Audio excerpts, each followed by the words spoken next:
시편 74편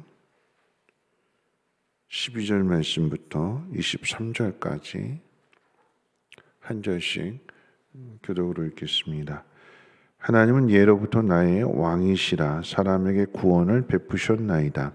주께서 주의 능력으로 바다를 나누시고 물 가운데 용들의 머리를 깨뜨리셨으며 리워야단의 머리를 부수시고 그것을 사막에 사는 자에게 음식물로 주셨으며 주께서 바위를 쪼개어 큰 물을 내시며 주께서 늘 흐르는 강들을 마르게 하셨나이다. 낮도 주의 것이요 밤도 주의 것이라. 주께서 빛과 해를 마련하셨으며 주께서 땅의 경계를 정하시며 주께서 여름과 겨울을 만드셨나이다. 여호와여, 이것을 기억하소서. 원수가 주를 비방하며 우매한 백성의 주의 이름을 능욕하였나이다. 주의 맷비둘기의 생명을 들짐승에게 주지 마시며 주의 가난한 자의 목숨을 영원히 잊지 마소서. 그 언약을 눈여겨 보소서. 무릇 땅이 어두운 곳에 포악한 자의 처소가 가득하나이다. 학대받은 자가 부끄러이 돌아가게 하지 마시고 가난한 자와 궁핍한 자가 주의 이름을 찬송하게 하소서. 하나님이여, 일어나 주의 원통함을 푸시고 우매한 자가 종일 주를 비방하는 것을 기억하소서.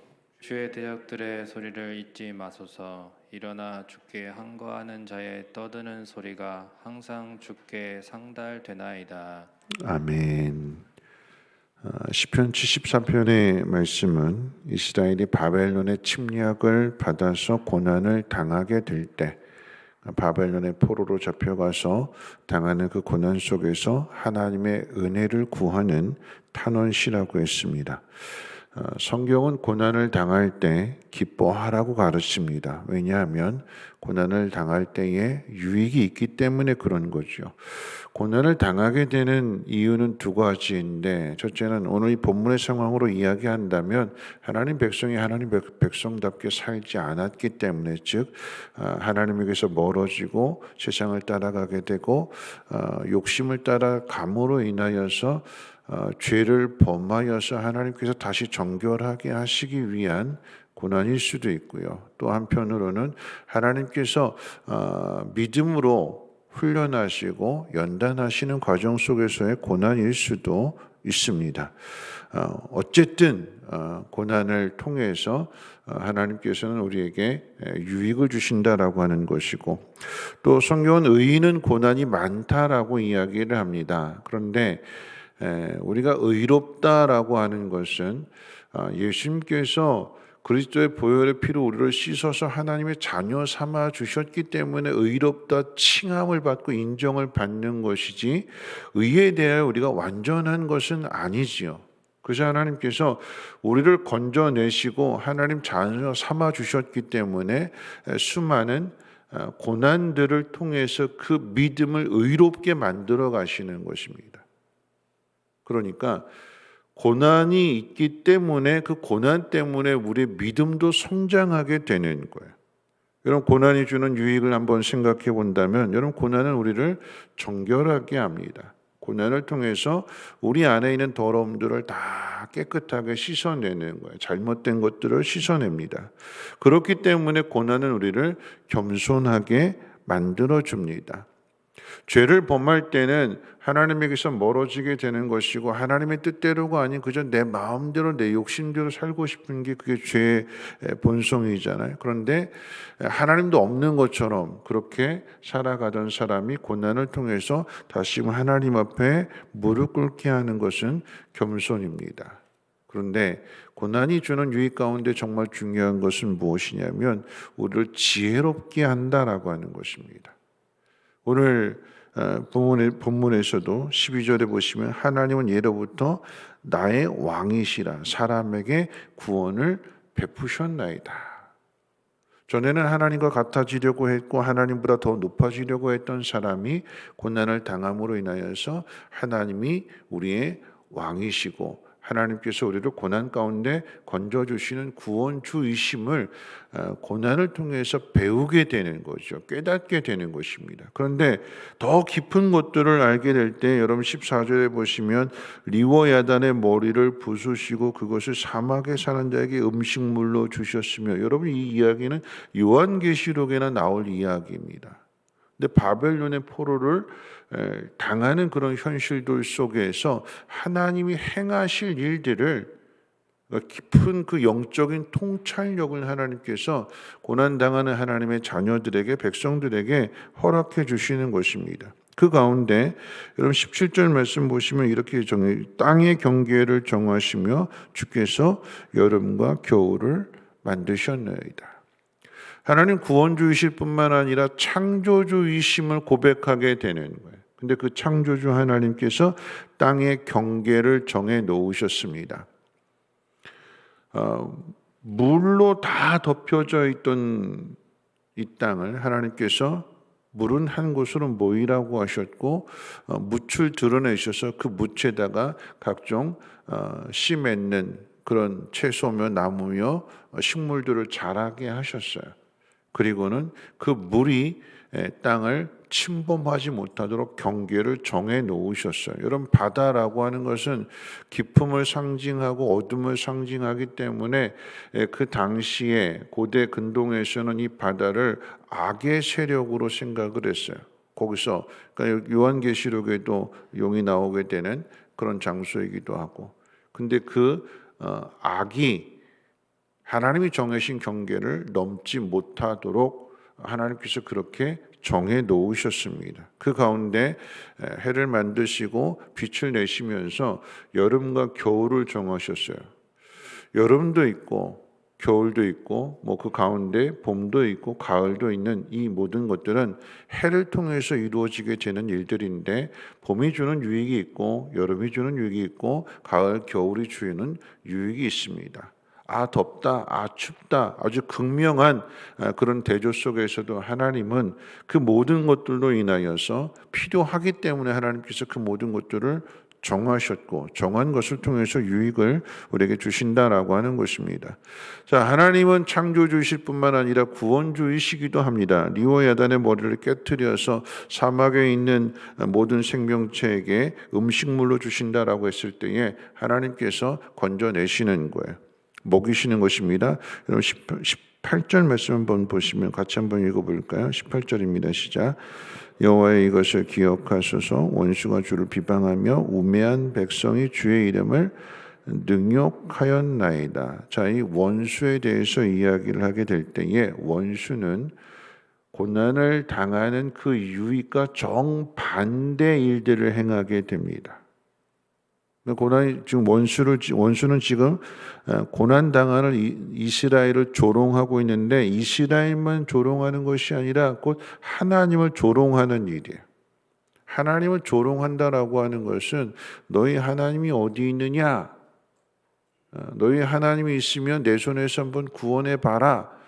함부로 말하게 되는 것이고, 그 이야기는 겸손하지 않은 거지요. 교만한 것입니다. 그 교만을 통해서 악을 행하게 될 때 그 마음이 이미 더럽혀져 있는 거예요. 그리고 그는 우매합니다. 어리석어요. 하나님을 알지 못합니다. 그 결과가 무엇일까요?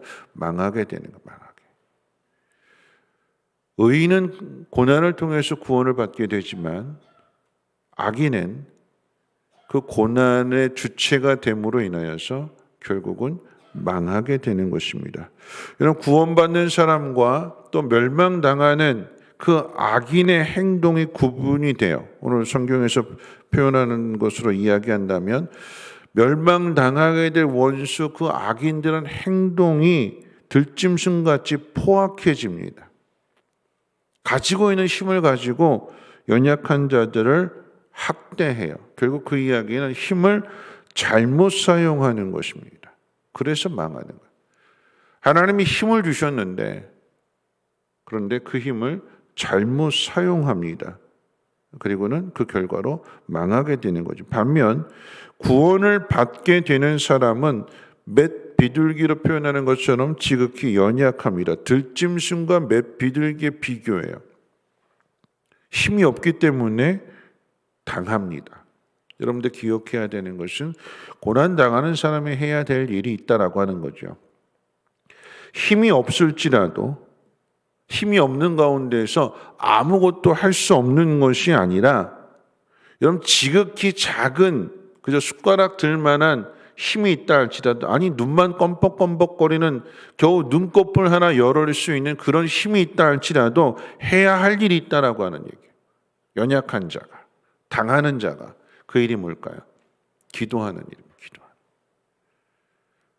그럼 기도하는 것은 내가 이 눈꺼풀만 열 힘이 있어도 아니 눈을 감고 있다 할지라도 눈조차 뜰 수 있는 그런 힘이 없다 할지라도 하나님을 향하여 기도하는 일은 아무리 연약한 자라도 할 수 있는 일이야. 그 일을 행하라라고 하는 것입니다. 우리 21절 같이 한번 읽어볼까요? 21절 말씀입니다. 시작. 학대받은 자가 부끄러이 돌아가게 하지 마시고 가난한 자와 궁핍한 자가 주의 이름을 찬송하게 하소서. 하나님 우리를 건져주셔서 그래서 하나님을 찬송하게 해달라고 하는 것을 하나님 앞에 구하는 거예요. 그렇게 될 줄을 믿기 때문에 기도하게 되는 거죠. 그 기도에는 그 믿음이 담겨져 있는 것입니다. 성도들이 고난을 당할 때 성도들이 해야 할 일이 있고 하나님이 하셔야 할 일이 있습니다. 하나님이 어떤 일을 하실까요? 오늘 본문 가운데 표현한다라고 하면 하나님이여 일어나십시오 이렇게 이야기해요. 하나님이 하시는 일은 뭐냐면 하나님 일어나시는 일, 언제 일어나실까요? 성도들이 원통하고 억울함 가운데 하나님 앞에 부르짖을 때, 기도할 때 하나님 하시는 일은 일어나시는 일이에요. 보좌에 앉아 계시다가 벌떡 일어나시는 것입니다. 저는 이 장면을 사도행전 7장의 스데반 집사의 죽음과 연관지어서 한번 생각해 봤어요. 스데반을 죽이려고 하는 사람들이 하나님 믿는다고 하면서도 하나님 원수들이 하는 일들을 지금 하고 있는 거잖아요. 하나님의 사람을 하나님 믿는다고 하는 유대인들이 스데반을 죽이는 그 일을 합니다. 스데반 집사가 돌에 맞을 걸, 죽을 것을 각오하고 그 마지막 순간조차도 그들로 하여금 회개할 수 있도록 복음을 전하는 거죠. 복음을. 나 살려주세요. 애원하는 그런 소리가 아니라 복음을 전합니다. 그때 스데반 집사가 하늘이 열리고 하나님의 영광을 보게 될 때에 인자가 하나님 보좌 우편에 서 있는 걸 보았다고 그랬어요. 그 이야기는 예수님이 하나님 보좌 우편에 앉아 계시는 분이신데 일어나신 거죠. 일어난다라고 하는 것은 어떤 의지가 있는 행동의 표현입니다. 앉아 계신 분이 왜 일어나실까요? 주님이 일어나시는 것, 보좌에 앉아 계신 분이 일어나시는 것은 스데반 집사를 맞이하시기 위한 것이고 그런 원수들이 행하는 일들에 대하여 분개하시는 것이고 화를 발하시는 것이고 그래서 의인을 건져내시는 그리고 악인들에게는 심판하시기 위하여 하나님이 일어나시는 것입니다. 우리가 억울한 일을 당하고 원통한 일을 당하게 될 때에 우리가 해야 될 일은 하나님 앞에 기도하는 일이에요. 그럼 하나님이 일어나신대요. 일어나셔서 하나님의 구원을, 하나님의 능력을 나타내 주신대요. 그게 바벨론 포로에서 돌아오게 되는 일들이고 그런 일들을 통하여 마음이 정결해지고 겸손해지고 그리고 돌아오는 그 일 가운데 믿음을 가진 사람들이 돌아오게 되는 것이고 그러므로 하나님을 찬송하게 되고 다시금 무너진 성전을 일으켜 세워서 그곳에서 하나님 앞에 영광을 돌리게 되는 거죠. 말씀을 마치면서 악인은 악인이 하는 일이 있고 의인은 의인이 해야 할 일이 있어요. 여러분 의인이 해야 하는 일들은 기도하는 일입니다. 가장 연약한 일, 아무 힘이 없다 할지라도, 그저 맷비둘기 같이 연약하다 할지라도 그 속에서 기도하는 거예요. 어떻게 기도할까요? 하나님, 일어나 주십시오. 저는 이 구약의 시가 신약 시대에 있어서 스데반 집사의 죽음 앞에 주님이 일어나 서 계신 그 모습을 보면서 앞서 고난을 당한 자가 이렇게 기도하니까, 이 기도 때문에 주님이 앉아 계시는데 억지로 일어나시는 것이 아니지만 어쨌거나 이 기도가 주님을 일어나시도록, 그리고 그 일을 나타내시도록, 앞서 고난을 당한 자가 그것을 나타내주고 가르쳐주고, 그러할 때에 그와 같은 모습을 좀 더 구체적으로 스데반 집사의 일들을 통해서 보여주시고 나타내 주시는 것이 아닐까요? 오늘 내가 고난을 당할 때 이 고난을 통해서 어떻게 하나님의 영광을 드러낼 수 있을 것인가? 다른 거 없어요. 기도하는 일이라고 그랬습니다. 하나님의 은혜를, 하나님의 능력을 구하는 일이라고 했습니다. 여러분, 우리 앞에 있는 이 고난, 이 어려움 속에 우리는 더 정결해질 것이고 더 겸손해질 것이며, 그리고 이 고난을 통해서 보지 못했던 것들을 보게 될 것이고 영적으로 더 깊어지게 될 것이며, 우리는 하나님의 지혜를 배우게 될 것입니다. 세상의 지혜가 아닌, 악인들이 가진 힘이 아닌, 그러므로 하나님 주신 힘을 바르게 잘 사용하여서 하나님의 뜻을, 하나님의 영광을 나타나게 될 것입니다. 우리가 할 일은 기도하는 일이요, 하나님은 일어나시는 일입니다. 그 역사가 나타날 수 있도록 인내하시고 더 힘써 기도하시기를 주님의 이름으로 부탁을 드립니다. 우리 찬송가 10장 찬송하신 후에 함께 통성으로 기도합니다.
오늘 말씀 생각하면서 함께 기도하실 텐데요.